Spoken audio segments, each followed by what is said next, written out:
y a une année, jour pour jour, que la fondation Damoso Bagaya fut officiellement créée pour faire face à la misère et aux inégalités sociales que côtoie la population congolaise au quotidien.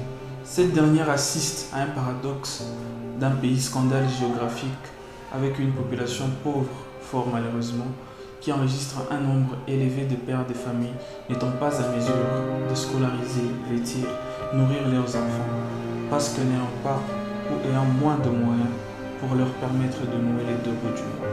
La Fondabet veut être une voix de sans voix. C'est l'initiative des enfants de la patrie de Patrice Emery Lumumba, de Louise Mémoire, qui sont convaincus que l'avenir de l'RDC sera meilleur. Mais cela ne sera possible que si chaque Congolais, où qu'il soit, prend conscience et travaille pour l'essor de la République. La Fondabet s'appuie sur 4 piliers majeurs, à savoir l'éducation. L'éducation est l'arme la plus puissante qu'on puisse utiliser pour changer le monde, disait Nelson Mandela.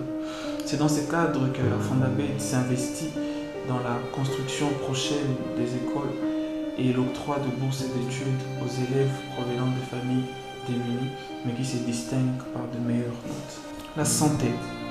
Nul n'ignore que ces 2 dernières décennies, l'Est de la RDC fait face à une nouvelle arme de guerre qu'on appelle les violences sexuelles.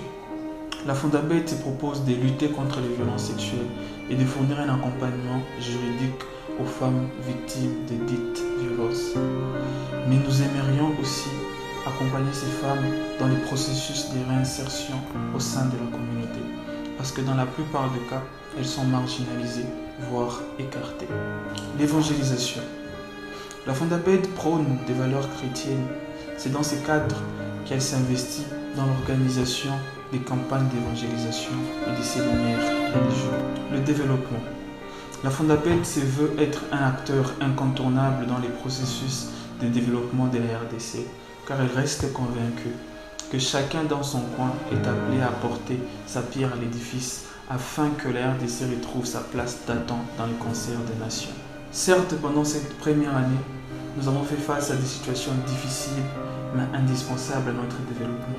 Nous croyons fermement qu'il est possible de bâtir un monde meilleur, une société congolaise où il fait beau vivre. Et nous restons convaincus que c'est la jeunesse qui mènera ce pays vers son émergence. Que la peur quitte nos esprits et que Dieu bénisse la RDC.